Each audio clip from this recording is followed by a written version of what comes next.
ह्या घडीला आतापर्यंत कारवाई झालेली आहे का? तुमचं पद काय? नाही, कुठलीही कारवाई झालेली मला तर माहित नाही. परस्पर झाल्याचं मला माहिती आहे, होणार नाही हा मला आत्मविश्वास नाही. मला तर अजून काय माहित नाही, तुमच्याकडे काय वेगळी आली असेल माहित नाही. माझ्यावर कारवाई होणार नाही हा माझा आत्मविश्वास आहे.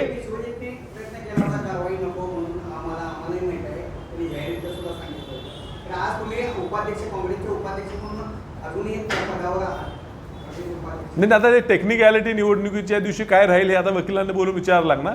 पण मी मनानी तनानी मी पूर्णपणे काँग्रेसचाच आहे आणि काँग्रेस वाढीसाठीच आज उद्या आणि परवा कायमचा प्रयत्न करत राहतो. मी तेच सांगितलं की हे षडयंत्र रचण्यापासून काही मंडळी एकत्र काम करतात. हा षडयंत्र रचला गेला की कुठल्याही परिस्थितीत सांगलीत पुन्हा संजय काकाला मदत करायची. हे पुढचे राजकारण आहेत, पुढचे समीकरण आहेत. ह्या जिल्ह्यात ही इनएफिशियंट लोक जनतेचा न विचार करता स्वतःचा कसं काय मोठं करता येईल, पोळी भाजता येईल एवढा विचार करणारी ही लोक एकत्रित आलेली आहेत. दुर्दैवानं मी प्रत्येक वेळेस सांगतो, आम्ही कुठेतरी कमी पडतो. आमच्या नाकर्तेपणामुळे ही लोक मोठी झाली. आम्ही आता पुढे आलेलो आहे, ताकदीनं उतरलेलो आहे. लोकांच्या कामात आम्हाला आता राहावं लागणार. ही निवडणूक जनतेची आहे. जनतेच्या नशिबात ह्या वेळेला सुधारणा आहे आणि म्हणून आम्ही सगळे राबतोय. आणि जनतेला तर लक्षात आलेलं आहे, ज्या लोकांनी फसवून ह्या ठिकाणी सत्ता मिळवली, कुणाची ही एकी आहे, ती किती वर्षापासून आहे, किती दशकापासून आहे, ही आता जनतेसमोर आलेली आहे. स्वतःच खासदार कबूल केले, ह्यात आनंद आहे आम्हाला.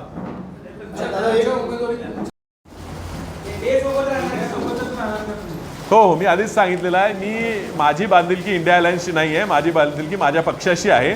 माझा पक्ष जो माझे नेते विश्वजित कदम यांच्या मार्फत जो आदेश देतील त्या पद्धतीनं माझा निर्णय असेल.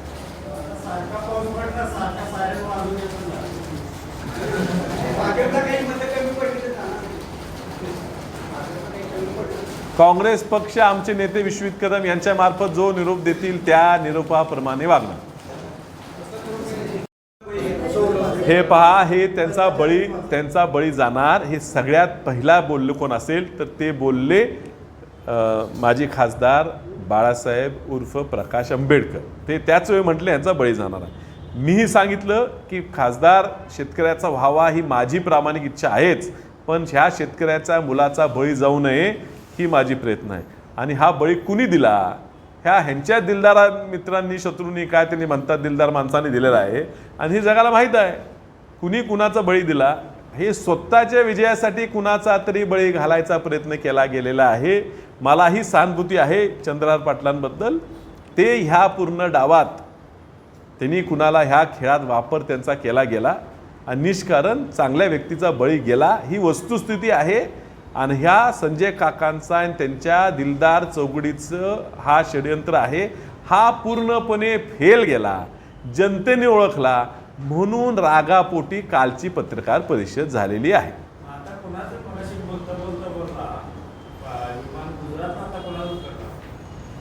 नाही, मला आता ते माहीत नाही, ते विमानाने जाणार का सायकलीने जायला लागणार ही आता मला परिस्थिती माहीत नाही.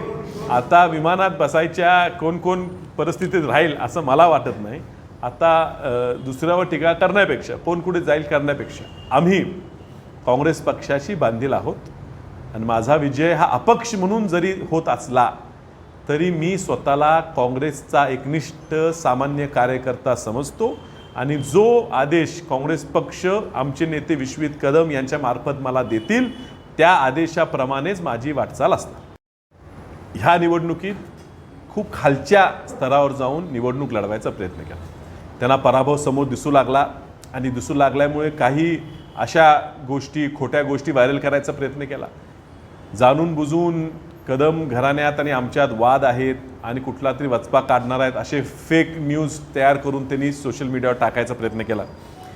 जयश्री वहिनी आणि आमच्यात काहीतरी वाद आहेत, मदन भाऊंचा कार्यकर्ते नाराज आहेत अशी खोटी बातमी टाकून व्हायरल करायचा प्रयत्न केला. माझ्या बाबतीत माझ्यासुद्धा वैयक्तिक आयुष्यातले काही फोटो वेगळे करून त्याच्यावर वेगळा व्हिडिओ बनवून काहीतरी घाणेरडे बातम्या पसरवायचा प्रयत्न केला. आता आमच्याकडे पुरावे नव्हते, त्यांचे कार्यकर्ते हे करत होते.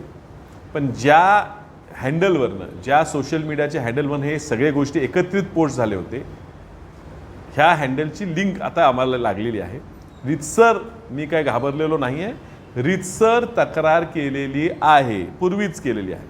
अजूनही त्याच्याकडे काय चित्र असतील तर ते वापरणार ह्याचं मलाही माहिती आहे, कारण त्यांना राजकारणात चांगल्या गोष्टी करता येत नसल्यामुळे अशा फसव्या आणि खोट्या गोष्टी करूनच त्यांना यश मिळेल असं त्यांना वाटते, पण ते त्यातही फेल होणार आहे. आणि एक समाधान मला ह्यात हे वाटलं की ह्या पातळीवर आम्हाला तुमच्यावर टीका करता येत नव्हती की तुम्ही या पातळीवर गेला. तुम्ही स्वतःच कबुली दिली की असे क्लिप मी टाकलेले आणि अजून टाकणार आहे, हे तुम्ही स्वतः कबुली दिली. हे बघून खूप समाधान वाटलं की आपण जे म्हणत होतो, जे आरोप करत होते खरे ठरले. त्यांना जे मदत होत होती ती सुद्धा त्यांनी स्वतःहून कबुली दिली की त्यांना कशी मदत होत होती आणि त्यांचं कसं षड्यंत्र ह्या ठिकाणी काँग्रेस पक्ष कमकुवत व्हावं, ह्या सांगलीतून काँग्रेस संपावी, वसंतदादांचा विचार संपावा, हे षड्यंत्र त्यांनी कुणाला घेऊन रचलं हे जर त्यांनी स्वतःच्याच प्रेसमधनं कबुली दिली, ही गोष्ट जनतेला आता कळलेली आहे. त्यामुळे ह्या पुढच्या काळात तुम्ही आणि तुमचे दिलदार लोक ही ह्या राजकारणात सांगली जिल्हा हद्दपार करेल हा मला विश्वास वाटतो. 7 मेला सांगली लोकसभा मतदारसंघाची निवडणुकीचं मतदान झालं. 3रा टप्पा पार पडला. मतदाना दिवशी पूर्ण जिल्ह्याच्या प्रत्येक तालुक्यात जमेल तेवढ्या मतदान केंद्रांवर भेट देऊन एकंदरीत झालेल्या मतदानाच्या वातावरणाकडे लक्ष दिलं. त्यानंतरही प्रत्येक गावचे कार्यकर्ते मी त्या ठिकाणी जाऊन अथवा त्यांनी सांगलीत येऊन माझी भेट घेतली. उत्कृष्ट प्रतिसाद ह्या निवडणुकीत आम्हाला मिळालेला आहे. प्रत्येकाच्या चर्चेनंतर असं दिसून येते की ह्या निवडणुकीत आमचा विजय हा 100% निश्चित आहे. जवळजवळ 2 ते 2.5 लाख मताधिक्यानं आम्ही विजयी होणार हा आमचा आणि आमच्या कार्यकर्त्यांचा विश्वास आहे. लोकांनी खूप मोठं प्रेम दाखवलेलं आहे. ही निवडणूक जनतेने हातात घेतली होती. जनतेने ठरवलेलं की ह्यावेळी बदल करायचा आणि तो बदल त्यांनी माझ्या रूपात पाहिला आणि त्या पद्धतीनं मतदान झालं. चिन्ह नवीन होतं, नाव मतदार यादीत मतपत्रिकेवर बॅलेटिंग मशीनवर खाली गेलं. मात्र ह्या सगळ्या अडचणीतून सुद्धा लोकांनी हुडकून माझ्या चिन्हासमोर बटन दाबलं. बऱ्याच ठिकाणी बघायला मिळालं वयस्कर लोक मतदानाला जात असताना बूथचे जे प्रतिनिधी होते किंवा शासकीय अधिकारी होते त्यांना सांगताना दिसले की ते लिफाफा बंद पाकीट चिन्ह कुठे मला दाखव, वसंतदादाच्या नातवाचं चिन्ह कुठे दाखव. म्हातारी माणसंसुद्धा म्हणत होती काँग्रेस पक्षाचं चिन्ह बदलले, काँग्रेसचा उमेदवार आज वेगळ्या चिन्हावर आहे, ते चिन्ह कुठलं मला दाखव. खूप प्रतिसाद चांगला मिळाला आणि ह्यामुळे हा विजय हा जनतेचा विजय आहे आणि हा तुम्हाला येणाऱ्या 4 तारखेत दिसेल. काही दिवसापूर्वी मला वाटते कालच मावळते खासदार संजय काका यांनी एक प्रसार माध्यमातनं त्यांना जे गेल्या महिन्याभरात आलेलं फ्रस्ट्रेशन आहे, वैफल्यग्रस्त झालेले काका काल तुमच्या पुढे आले. त्यांनी एक षड्यंत्र त्यांच्या दिलदार शत्रूबरोबर बसवून रचलं होतं. ते षड्यंत्र होतं की ह्या ठिकाणी नुराकुस्ती व्हावी, एकतर्फी निवडणूक व्हावी, जाणून बुजून कमकुवत उमेदवार द्यावा आणि त्यातनं त्यांचा विजय होईल. त्यांना आधीमध्ये आत्मविश्वास वाढला. त्यांना वाटलं आता निवडणूक सोपी झाली, आपण 5-7 लाखांनी निवडून येऊ, ह्या वातावरणात ते फिरत होते. आणि मग त्यांना सगळ्यात मोठा धक्का बसला तो जनतेने जो मला प्रतिसाद दिला आणि मला जे उभं केलं. मी आधी सांगितलेलं आहे की दादा म्हणजे वसंतदादा विरुद्ध राजाराम बापू हा वाद ज्या दिवशी राजाराम बापूंचं निधन झालं त्या दिवशी वसंतदादांनी सांगितलं व्यक्ती गेलेला आहे, वाद संपलेला आहे. आमच्या मनात तो वाद तेव्हाच संपला आहे. काही लोकांना हा वाद अजूनही तेव्हा ठेवायचा असेल तर त्यांनी खुशाल ठेवावा, आम्ही ह्याला घाबरत नाही.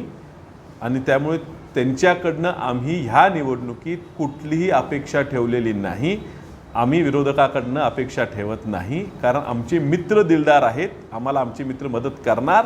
आमचा पक्ष हा पूर्णपणे हा माझ्या पाठीशी राहिलेला आहे, ह्याचा मला अभिमान आहे. मी महाविकास आघाडीच्या विचाराचा उमेदवार असल्यामुळे महाविकास आघाडीच्या प्रत्येक प्रामाणिक घटकांनी मनापासून माझं काम करून मला मदत केलेली आहे. एक तर निवडणूक निवडून काकांना पत्रकार बैठक घेऊन ह्या अशा गोष्टी हे करण्याचं कारण काय असेल? काय झालेलं आहे साहेब की त्यांच्या कार्यकर्त्यांना आता लक्षात आलेलं आहे की आपला पराभव होतो. त्यामुळे आत्ताच कार्यकर्ते त्यांना सोडून जायला तयार झालेले आहेत. त्यांना कार्यकर्ते रोज फोन करून त्रास देतात, कसं काय करायचं, काय झालं. ते फ्रस्ट्रेशन कार्यकर्त्याचं निदान 4 तारखेपर्यंत तरी काहीतरी करून थांबवायचं आणि पुन्हा 4 तारखेनंतर प्रेस कॉन्फरन्स घेतली तर त्यांना माजी खासदार म्हणून काही किंमत मिळणार नाही. म्हणून आता जाता जाता शेवटची खासदार म्हणून एखादी प्रेस कॉन्फरन्स घ्यावी, पत्रकार परिषद घ्यावी आणि कुणावर तरी खापर फोडायचा प्रयत्न करावा. ह्यासाठी ही कालचं त्यांचं शेवटची आखरी खासदार म्हणून प्रेस आहे. तर तेवढं त्यांना समाधान झालं, बोलू दे. पण त्या प्रेसमध्ये सुद्धा, त्या पत्रकार परिषदेमध्ये त्यांच्या मनात असलेला राग दिसून आला. निष्कारण डॉक्टर विश्वित कदमांवर त्यांनी जे बोललेत त्यातनं पुढे काहीतरी कुणाला तरी टार्गेट करण्याचा प्रयत्न असेल. पण मी तुम्हाला सांगतो की विश्वित कदम एकटे नाहीत. विश्वित कदमांच्या मागे सांगलीची पूर्ण दादाप्रेमी जनता, कदम साहेबांना प्रेम करणारी जनता आहे. हा व्यक्ती महाराष्ट्राचा भावी मुख्यमंत्री आहे, भारताचं काँग्रेस पक्षाचं भविष्य आहे आणि आम्ही निर्णय घेतलेला आहे. काही जरी झालं तरी आमच्या एकी तुटणार नाही. त्यांना छेड काय विषय तर काँग्रेसचं काम करणार, काँग्रेसच्या लोकांना मदत करणार. मला तेच आश्चर्य वाटते की तुम्ही अशी अपेक्षा ठेवायची तरी कशाला. त्यांना वाटते महाविकास आघाडीचा एक व्यक्ती त्यांना मदत करतो म्हणून ह्यांनी पण करतील अशी कदाचित अपेक्षा आहे. त्याच्याशी दुसरं त्यांच्या हातातच काय राहिलं नव्हतं. पण त्यांनी का करावी आणि कोण करेल. कोण कुणाशी बांधील नाही आहे, कुणाचा ह्यात संबंध नाही. विश्वित कदम हे काँग्रेस पक्षाशी पूर्णपणे प्रामाणिक आहेत. महाविकास आघाडीचा विजय झाला पाहिजे, भाजपचा पराभव झाला पाहिजे आणि भाजपच्या पराभव होण्यासाठी जे काय करणं गरजेचं आहे ते प्रामाणिक इंडिया आघाडीच्या प्रत्येक घटक पक्षाच्या, म्हणजे मी प्रत्येक म्हणतोय, फक्त काँग्रेस नाही, काँग्रेसबरोबर डाव्या विचाराचे काही लोक असतील, आपचे काही लोक असतील, सगळ्या विचाराच्या लोकांनी तो निर्णय घेतला आणि तो पूर्ण वोट बँक ही माझ्याकडे शिफ्ट झालेली आहे आणि ही तुम्हाला निकाला दिवशी कळेल. काल त्यांनी सांगितलं टीका केली गेली अनेक वेळा संजय काकांच्याकडून, तो एक मुद्दा. दुसरा, काँग्रेसच्या नेत्यांच्यावर टीका करताना स्वतःच्या पक्षातल्या भाजपमधल्या पदाधिकाऱ्यांची सुद्धा टीका केली गेली. त्यांना बघून घेण्याचं हिशोब देण्याची भाषा केली गेली. म्हणजे त्यांच्यावर भाजपमधले सुद्धा काही लोक नव्हती, फक्त दिलदार शत्रूच्या जोरावरच ते निवडणूक लढवली असं वाटतं. हे बघा, त्यांच्या भाजपच्या अंतर्गत पक्षात काय होते आणि ते लोक कुठे मतदान करतात ह्याच्याशी माझा विषय नव्हता. मला सामान्य मतदार त्यांच्या पक्षाचे सुद्धा करत होते, कारण त्यांना दिसलं की उमेदवार चांगला. हे शिस्तभंगाची कारवाई किंवा पक्षनिष्ठेची बाता काका करतात हे बघून मला खूप आश्चर्य वाटलं. कारण काका तरी त्यांच्या पक्षाची कधी एकनिष्ठ होते. काकासुद्धा प्रत्येक निवडणुकीत त्यांच्या विधानसभेच्या उमेदवारांच्या सुद्धा विरोधात जात असताना, जिल्हा परिषद असो, महापालिका असो, या निवडणुकीत सुद्धा आतून एका बरोबर आणि बाहेरनं एका बरोबर दिसायचे. गेले 2.5 वर्ष महाराष्ट्रात सत्ता असताना हे 2.5 वर्ष कुणाच्या गाडीतनं फिरले हे जनतेला माहीत आहे आणि ते भाजपवाल्यांना माहीत आहे. आणि हा भाजपच्या कुठल्या ते दबावाखाली त्यांना उमेदवारी दिली गेली. भाजपच्या काही वरिष्ठ नेत्यांना वाटलं असेल की पुढे सगळं मॅनेज करून ह्याला परत निवडून आणू, कुठेतरी पुढची सेटलमेंट असेल, कदाचित कोणतरी ह्या पक्षातनं त्या पक्षात जायचं राहिलेलं तर जाणार असेल, मला माहीत नाही. पण माझ्यावर एकेरी टीका त्यांनी करत असती, त्यांची संस्कृती दाखवते. मी मात्र त्यांना काका सोडून उल्लेख केलेला नाही. माझी संस्कृती मला ते शिकवत नाही. मी आदराने बोलतो आणि मी अजूनही सांगतो, कुणी कसं काम केलं, निवडणूक संपलेली आहे. मी सगळ्यांचा खासदार, प्रत्येकाचा खासदार म्हणून पुढे येणार आहे. पण ज्या लोकांनी धाडसाने मला पाठिंबा दिला त्यांच्यासाठी मी सुद्धा प्रतिष्ठापणाला लावून सगळी ताकद त्यांच्या पाठीशी उभी करून येणाऱ्या निवडणुकीत, ह्या निवडणुकीत जी आमची आघाडी झाली ती अंतर्गत असो, प्रेमाची असो, ही आघाडीच्या सगळ्या लोकांचा येणाऱ्या विधानसभेला विजयी होणारच, हे मी तुम्हाला या ठिकाणी सांगतो. आता निवडणूक झाली सर, मी स्वतः जिल्हाधिकारी साहेबांना मतदानाच्या आदल्या दिवशी भेट घेऊन सांगितलं की काही ठिकाणी प्रयत्न चाललेला आहे की तुमचं नियमावली जी आहे, त्यांनी ट्रेनिंग घेतलेलं, त्या ट्रेनिंगमध्ये त्यांनी स्पष्ट सगळ्यांना सांगितलेलं की उजवीकडनं सुरुवात होणार. उजवीकडे पहिला बॅलेटिंग युनिट नंबर 2, मग त्याला लागून त्याला डावीकडे त्याच्या बॅलेटिंग युनिट नंबर 1 आणि त्याला लागून व्ही व्ही पॅट आणि त्याच्या पुढे कंट्रोल युनिट ही क्रम असणार हे त्यांनी स्पष्ट सगळ्या ट्रेननं सांगितलेलं. त्या पद्धतीनं तुम्ही सगळ्यांना निरोप द्या, कारण काही बदल होत आहेत. काही केंद्रावर जिथं उलटं बसवायचं दुपारपासून आदल्या दुपारपासून चालू होतं त्या बूथचे नंबरही मी जिल्हाधिकारी साहेबांना म्हणजे आमच्या निवडणूक निर्णय अधिकाऱ्यांना कळवलं होतं. त्यांनी मला आश्वस्त केलं होतं की प्रत्येक ठिकाणी तसं ते निरोप देतील. मात्र आमच्या बेरजेप्रमाणे जवळजवळ 652 ठिकाणी जिथं आम्हाला निरोप आला 652 ठिकाणी म्हणजे एक तृतीयांश ठिकाणी मशीन उलटे बसवले गेले. हे डावीकडनं म्हणजे बॅलेटिंग युनिट 2 डावीकडे आणि बॅलेटिंग युनिट 1 उजवीकडे बसवायचा प्रयत्न झाला. त्या ठिकाणी आमचे कार्यकर्ते सतर्क राहिले आणि सतर्क कार्यकर्त्यांनी ह्या मशीन बदलून घेतल्या. ह्याच्या पलीकडे जाऊन बाहेर प्रत्येक बूथच्या बाहेर मतदार यंत्रचा नमुन्याची चिठ्ठी लावायची असते. ही चिठ्ठी लावत असताना 1 ते 16 आणि मग 17 ते 20 प्लस नोटा 21 अशी बाहेर चिठ्ठी लावायची ऐवजी जसं बॅलेट पेपरवर म्हणजे जे घरी मतदान झालं की मिलिटरी मतदान झालं त्या बॅलेटच्या मशीनवर ज्या पद्धतीनं मतदान करायचं होतं त्यात 1 ते 11 आणि पूर्ण 12 ते 21 होतं ते बाहेर लावण्यात आलं. ती चूक झाली. मी कुणावर आरोप ठेवत नाही आहे, पण प्रशासनाने ह्याबाबत जरा अजूनही काळजीनं काम करणं गरजेचं होतं. असं झाल्यामुळे कुठेतरी एखादा वयोवृद्ध माणूस चुकून दुसऱ्या बाजूचं मतदान दाबलं असेल तर अडचण होऊ शकते. हे सोडून परवा एक घटना घडली. त्या EVMच्या वेअरहाऊसपाशी अलार्म वाजला गेला. हेही सुद्धा खरं म्हणजे गोष्टी आधीच प्रिकॉशन घेणं गरजेचं होतं. हे सोडून दुसरी अडचण आता जी चालू आहे ती आहे की अजूनही बूथनिहाय मतदानाचे आकडे हे कन्फर्म झालेले नाहीत.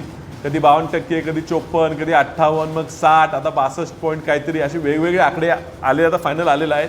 ह्यात अजूनही बॅलेटिंगनी जे मतदान झालेलं आहे पोस्टल बॅलेटने जे मतदान झालेलं आहे त्याचा आकडा अजूनही आलेला नाही. कदाचित तो शेवटच्या दिवशी पण संधी असल्यामुळे येईल, पण किमान आज तोवर किती आलेत हे तरी आकडा रिलीज करणं गरजेचं होतं.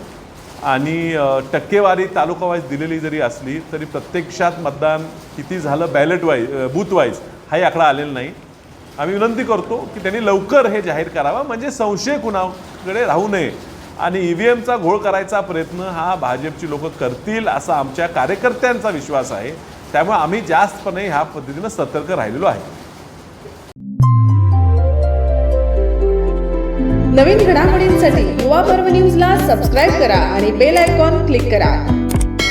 संपादक हसन तांबोळी 84 59 60 50 47. उपसंपादक प्रतिभा रणजित नलवडे. कार्यकारी संपादक त्रिवेणी माने.